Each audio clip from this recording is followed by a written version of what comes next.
We've been getting reports of problems in the healthcare system for over 30 years. I mean, come on, it was obvious, or at least it should have been obvious, that you can't have a system with limited funding but unlimited access, especially at a time of constantly increasing cost for technology. I mean, come on, that was common sense, or more to the point, I guess we had a lack of common sense.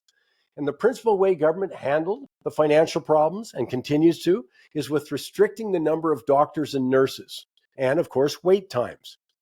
As billions of more dollars were added, wait times in a variety of categories increased, along with the number of deaths of people waiting for diagnostic scans or surgery.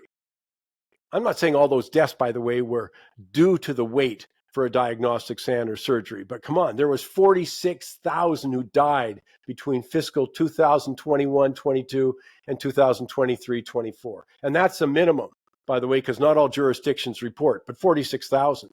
So now we've ended up in a place where 6.5 million people don't have a family doctor. Canada ranks last among 11 developed nations for the time it takes to see a specialist after referral. Wait times for numerous procedures are at a record high, despite tens of billions of dollars thrown at the system. And you're all familiar with emergency room closures. They're common. And staff, nurses, doctors are overworked. Some are burnt out. And make no mistake, I want you to hear this. I'm talking about the system. Because a favorite tactic of defenders of that system is to shut down meaningful discussion, is to accuse any criticism of healthcare as an attack on nurses or doctors, other medical professionals. The other favorite tactic, by the way, is to frame the debate as a choice between either the Canadian system or the US system, as if anybody's ever suggested adopting wholly the American healthcare system, and as if Germany, France, Netherlands, Italy, Switzerland don't exist. If it weren't serious, that would be laughable. But don't miss the point that the system continues to fail millions of Canadians. It's obvious that administrators, unions, medical associations, and most of all our politicians have not been up to the task of making the changes that patients desperately need. But at the risk of angering a great many people, but neither have we in the public. We're not demanding better. We have not collectively said it's unacceptable for 1.3 million Canadians to leave the ERs last year without treatment. And that's up, by the way, 35% from 2019, despite all the promises of a fix. Right now, there are as many as 5.8 million Canadians on waitlist, but still, we've allowed apologists for the system to say that access to a waitlist is the same as access to healthcare. And maybe you don't care, but just wait until it's you or someone you love stuck on a wait list while your quality of life flatlines, or heading to an emergency room, only to learn that it's closed. Now, this week in Alberta, the government promised a proposal or issued a proposal. It's just a proposal with more details to come, but essentially would allow doctors could work in both a public and private system if they first met, by the way, a commitment requirement to the public system. There would also be increased private facility use to perform publicly funded procedures, but it would also allow privately paid procedures in those facilities. Predictably, though, any mention of the word private brought the same ideological-based howls of protest that have greeted any mention of private care for decades. And that's despite the fact that, come on, private care already represents about 30% of all healthcare spending.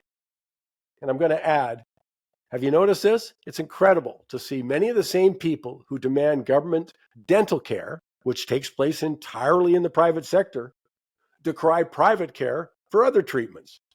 But the most prominent criticism of allowing more private care is that it will create a two-tiered healthcare system. As if that's not happening right now.